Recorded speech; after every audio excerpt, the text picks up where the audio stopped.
Il y a presque un mois, le Québec a levé la plupart des restrictions liées à la pandémie.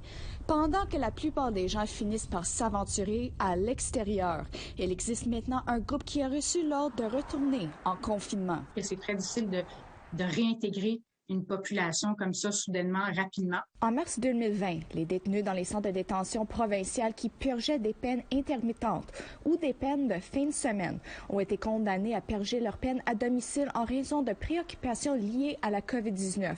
2 ans plus tard, en mars 2022, le Québec lève l'état d'urgence et ces détenus, dont certains sont vulnérables, doivent recommencer à purger leur peine en personne dans les établissements qui sont déjà surchargés. Il y a un peu un mouvement de panique au sein de la famille de mes clients puis de mes clients parce qu'ils sont toujours vulnérables. L'avocate Nadia Gaulmier a communiqué avec APTN pour exprimer les inquiétudes de ses clients à la Centre de détention Montréal-Bordeaux, un établissement à sécurité minimale sur l'île de Montréal.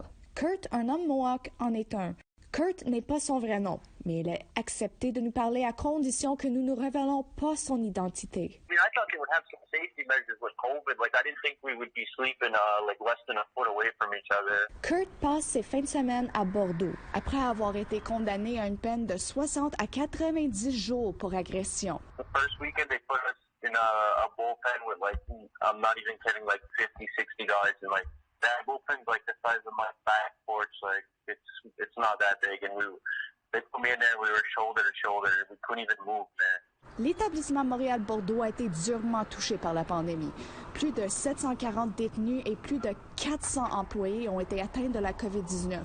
Dans un courriel, le ministère de la Sécurité publique du Québec a dressé une liste de mesures d'hygiène qui y aura été mise en place, y compris le port obligatoire du masque, les évaluations et les tests rapides à l'arrivée. Kurt raconte que son expérience actuelle est différente. Last time I was sitting there counting the people wearing masks, and it was like me and maybe 4 or 5 other people in the whole, like, out of 100 people. They had no soap in the bathroom.